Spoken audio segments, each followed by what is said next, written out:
Good afternoon, dear students. Already we started revision classes for term 1 online examination. So I would like to continue the same. So previous class I revised about Joseph Mazzini.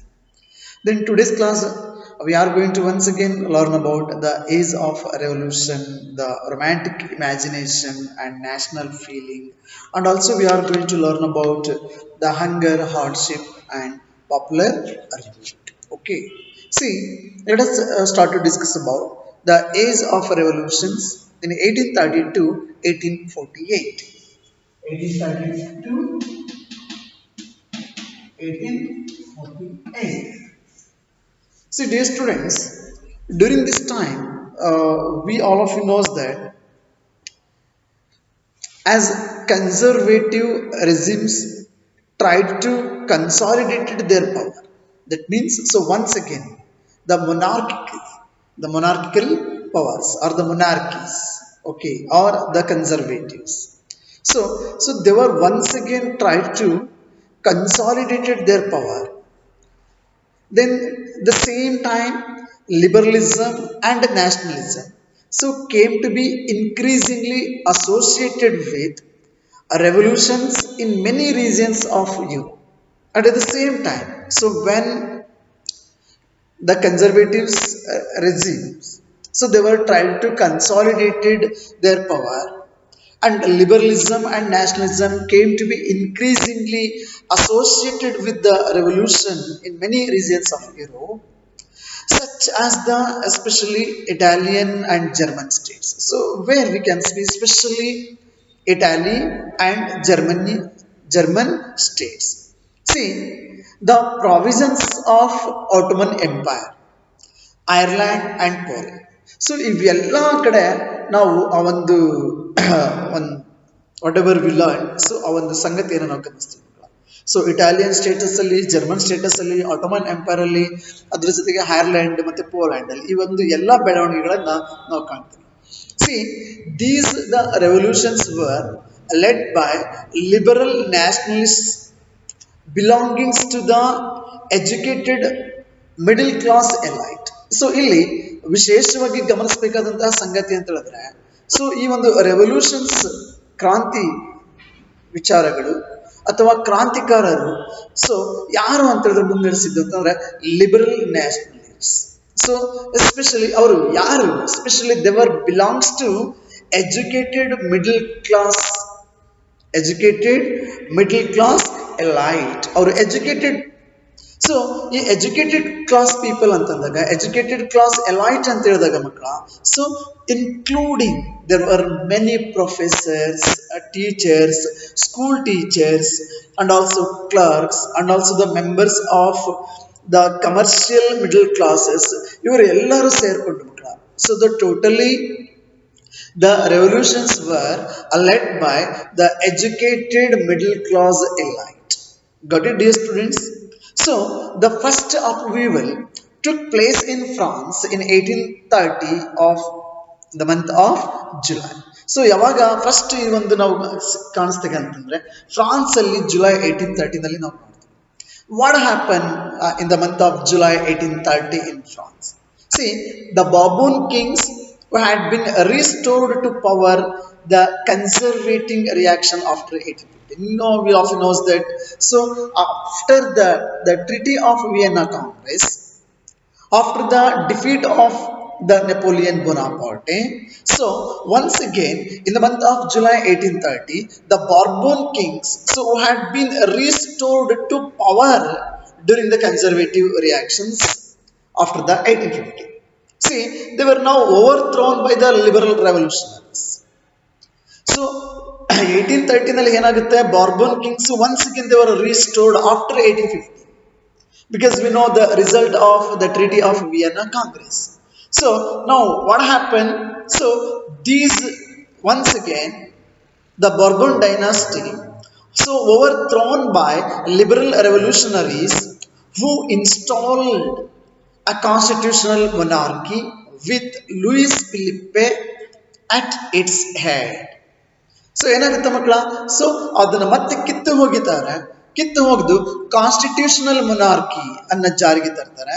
So constitutional ಮೊನಾರ್ಕಿನಲ್ಲಿ Louis ಫಿಲಿಪ್ಪೆ ಅನ್ನೋ ವ್ಯಕ್ತಿಯನ್ನ ಅವ್ರು ಏನ್ ಮಾಡ್ತಾರೆ ಅಂತ ಹೇಳಿದ್ರೆ, so ರಾಜ್ಯದ head ಆಗಿ ಅವರು ಚೂಸ್ ಮಾಡ್ಕೊಳ್ತಾರೆ. ಸಿ ಇದ್ರ ಬಗ್ಗೆ ಅಂದ್ರೆ ಫ್ರಾನ್ಸ್ ಅಲ್ಲಿ ಏನೇ ಆದ್ರೂ ಮಕ್ಕಳ, whether the good things or the bad or whatever it may be, the small things which are taken place in the France, so ಅವು ಎಲ್ಲವೂ ಕಂಪ್ಲೀಟ್ ಆಗಿ ಎಲ್ಲಾ ಯುರೋಪಿಯನ್ ಸ್ಟೇಟ್ಗಳ ಮೇಲೆ ಪ್ರಭಾವವನ್ನು ಬೀರ್ತಾ ಇದೆ.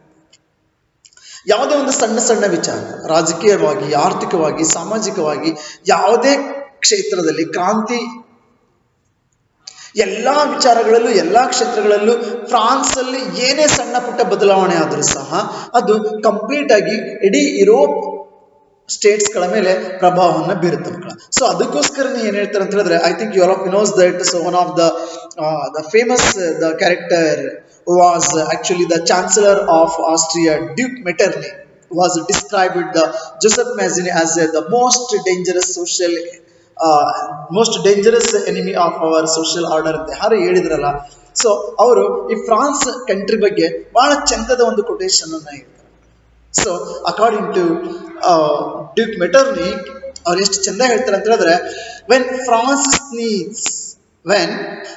Sneeze the rest of Europe catches cold. ಹೇಗಿದೆ ನೋಡಿ ಮಕ್ಕಳ. ಸೊ ಎಷ್ಟು ಅರ್ಥಗರ್ಭಿತವಾಗಿದೆ ಈ ಒಂದು ವಾಕ್ಯ.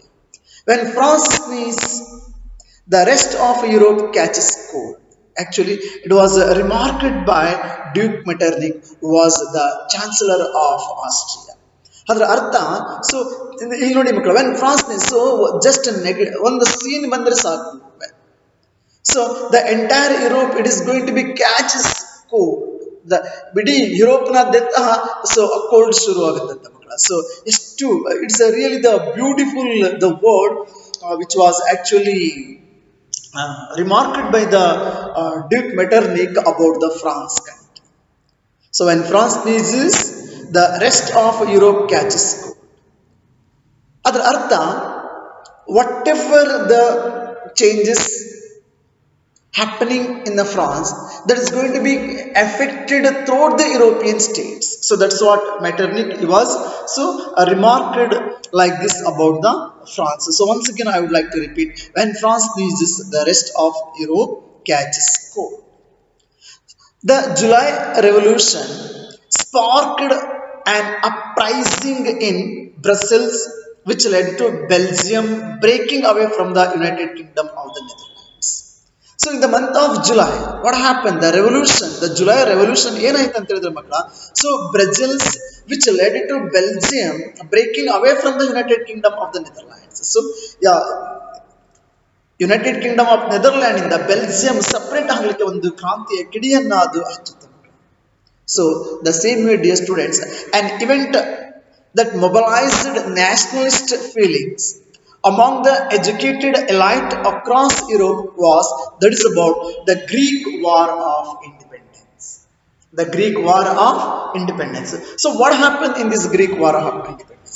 See, actually this is what the result of the mobilized nationalist feeling amongst the educated elite across the European countries resulted the Greek War of Independence, and as well as the Greece becomes independent from the Ottoman Empire. See, we all of you knows that Greece, it is one of the ancient, it is so rich historically in every sphere. Greece had been part of the Ottoman Empire since the 15th century. So ಇಂತಹ ಒಂದು ಅದ್ಭುತವಾದಂತಹ ಒಂದು state. So since 15th century it was under the control of the Ottoman Empire. See, the growth of the revolutionary nationalism in Europe sparked off a struggle for independence amongst the Greek, which began in 1821. So 1821 ಅಲ್ಲಿ so ಏನಾಗುತ್ತೆ ಅಂದ್ರೆ ಈ ಕ್ರಾಂತಿಯ ಕಿಡಿ ಆ Europe ಖಂಡದಲ್ಲಿ ಹತ್ತಿದಂಥದ್ದು ಇದು ಎಲ್ಲಾ ಕಡೆ ಪಸರಿಸುತ್ತೆ. ಈವನ್ ಗ್ರೀಕ್ಗೂ ಸಹ ಅದು ಟಚ್ ಆಗುತ್ತೆ ಮಕ್ಕಳ. Touch in the sense so that was spreaded even in the Greece also, and it was so help to become independence against the Ottoman empire. See, the nationalists in Greece, they were got support from other Greeks, those who are living in the even so out of the Greece also. ಅದರ ಅರ್ಥ Greece ಅಲ್ಲದೆ ಬೇರೆ ಕಡೆ ಗಡೀಪಾರಾಗಿದ್ದಂತ especially so the entire the Greece people those are spreaded throughout the different European states. So they were all actually supported to the Greece to gain its independence. So the nationalists in Greece got support from other Greeks, those who are living in exile, and also from many West Europeans who had sympathies for ancient Greek culture. Ancient Greek culture ಬಗ್ಗೆ sympathy ಇದ್ದಂತಹ ಎಲ್ಲರ ಕಡೆಯಿಂದ ಅದೊಂದು the gaze sympathy because of the great culture, because of uh, the great culture of the Greece country. So dear students, here, the poets and so many artists awarded Greece as the cradle of European civilization. That we all of you knows that. So, ಗ್ರೀಸ್ನ ಯುರೋಪ್ನ ನಾಗರಿಕತೆಗಳ ತೊಟ್ಟಿಲು ಅಂತಾನೆ ಕರಿತೀವಿ. ಅಂತಹ ಒಂದು richest culture ಇರ್ತಕ್ಕಂಥ, richest historical back ground ಇರ್ತಕ್ಕಂಥದ ಅಷ್ಟೊಂದು ಅದ್ಭುತವಾದ ಕೊಡುಗೆಗಳನ್ನು ನೀಡಿರ್ತಕ್ಕಂಥ ಆ ಒಂದು ಗ್ರೀಸ್ ಏನಿದೆಯಲ್ಲ, so when it was under the control of the Ottoman empires. So there were so many they were nationalists they were worried about them. Because many poets, artists, scholars, so they were all lauded Greece as the cradle of European civilization. And they were mobilized public opinion to support its struggle against a Muslim empire. Ottoman Empire, you all of you knows that there is the Muslim empire. They were all supported. And even dear students, so one of the English poet was called as Lord Byron. Lord Byron. So was organized funds and later he went to fight in the war also. One of the poet, English poet. Fund ಅನ್ನ organise ಮಾಡ್ತಾರೆ, ಯುದ್ಧಕ್ಕೆ ಹೊರಡ್ತಾರೆ, but unfortunately dear students where he died of fever in 1824. 1824 ಅಲ್ಲಿ so the poet was organised funds and later went to fight in the war against the Ottoman empire. So he was died of fever in 1824. 1824 ಅಲ್ಲಿ so ಅವರು ಮರಣವನ್ನು ಹೊಂದ್ತಾರೆ. So finally dear students, the treaty of Constantinople of 1832. Are getting no? The treaty of Constantinople of 1832 recognized Greece as an independent nation. Throughout this long journey, throughout this long fight, with the support of all the Greeks, those who were exiled, those who were settled in a different part of the European countries, so they were all extended their support against the Muslim empire, that is about the Ottoman Empire. And they were all reminded the great culture of the Greeks. And even so, many scholars they were described, they were lauded Greece as the cradle of the European civilization. And there were many nationals, they were mobilized the public opinion to support its struggle against a Muslim empire or the Ottoman Empire. So, in this way, dear students, finally, the Treaty of Constantinople of 1832 recognized Greece as an independent nation. I hope, dear students, you are able to follow. Now, let us discuss about a romantic imagination. Romantic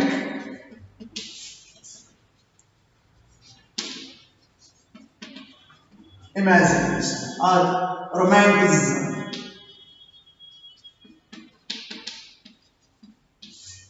Don't think in a different way. Romantic imagination and ತಕ್ಷಣ ನೀವು ಎಲ್ಲೆಲ್ಲೋ ಹೋಗ್ಬಿಡ್ಬೇಡಿ ಮಕ್ಕಳ.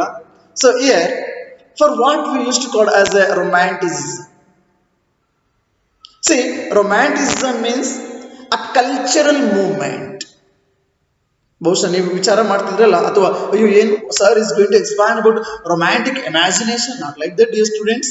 So the development of nationalism did not come about only through fights or wars or territorial expansion. Are you getting now? So the development of nationalism did not come about only through fights or war or territorial expansion.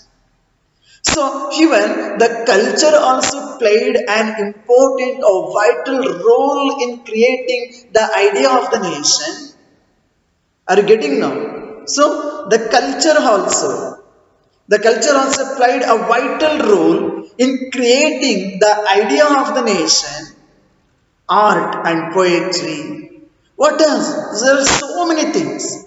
Culture and Sanskriti, ಎಲ್ಲವೂ ಸಹ art, poetry, and also stories, and also music. So these are all helped express and shape nationalist feelings. ಇವೆಲ್ಲವೂ ಸಹ drama, play, poetry, poems, stories, folk tale, folk songs, folk dance, even the music, all those things helped express and shape nationalist feelings. That's what the amazing things. Now, ಅನ್ಕೋಬಾರ್ದು ಮಕ್ಕಳ ಇದೇನಿದೆಯಲ್ಲ ಈ development of the idea of the nationalism it is about only through the war or through the fight or through the territorial expansion. No, even dear students, the culture also played an important role in creating the idea of the nation. Are you getting now? So, romanticism means a cultural movement. Got it now? I hope, dear students, you are able to understand. What is the meaning of romanticism?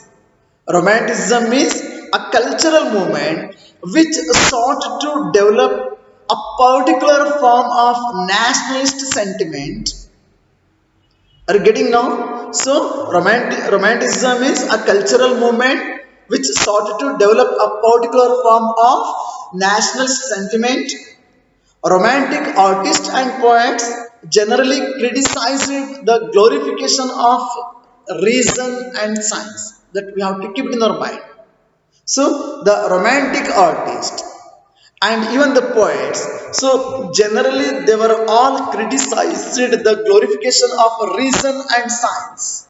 And also, dear students, so they were focused instead of emotions, intuition, and mystical feelings, and their effort was to create a sense of a shared collective heritage, a common cultural past as the basis of a nation. Are you getting these students? So instead of their focus, instead of on emotions, mystical feelings, their effort was to create a sense of shared collective heritage, a common cultural past as the basis of a nation. See, dear students, other romantics such as one of the German philosopher was called as John Gottfried. John Gottfried was the German philosopher who was lived in 1744 to 1803. So 1744 to 1803, see, was claimed that the true German culture was to be discovered among the common people. Common people means in German word das. That means common people. So according to whom? According to German philosopher John Gottfried was lived between 1744 to 1803. So it was claimed that true German culture was to be discovered where among the common people, which was called as Das Oak. Which was called as Das Oak. Getting now. And also, dear students, it was through how folk songs, folk poetry, and folk dances. So, the folk songs, folk poetry, and folk dances that the true spirit of the nation. So, that is called as a Voxy. Oh, that means nation. Voxys.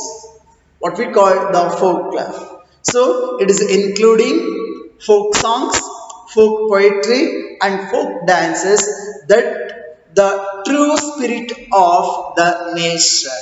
The true spirit of the nation observes. This is also the German word.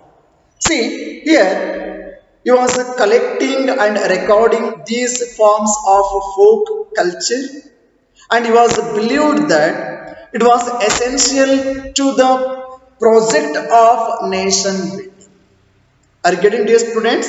So, according to German philosopher John Gottfried Herder, was claimed that the true German culture was to be discovered among the common people through those work, and it was through folk songs, folk poetry, and folk dances, and that the true spirit of the nation and popularized it. The true spirit of the nation, it was popularized. That is about the auxiliary. This is the German word. And he was collecting and recording all these forms of folk culture, and he was believed that so which was essential to the project of nation building also. So in this way, the in this cultural movement, the poets, the scholars, so they were believed not only the war, not only the fight against, and not only the territorial expansion, even so the they were going to express through their ideas, knowledge, especially through cultural movements. And also, dear students, the role of the vernacular language, I mean the local language, and the collection of local folklore. So that was not just to recover an ancient national spirit, but also, dear students, to carry the modern nationalist message to large audiences who are mostly illiterate. Are you getting now? So, especially, so who were most illiterate, those who could not read and write. See, this was especially in the case of Poland, which had been partitioned at the end of the 18th century by the great power. We all of you knows that the great powers, Russia, Prussia, and Austria. Now, afterwards, what happened? So, the Poland no longer existed as an independent territory. Got it now? So, the national feelings were kept alive through music and language. So, regarding this, we are going to discuss in the next class. Thank you. Have a nice day.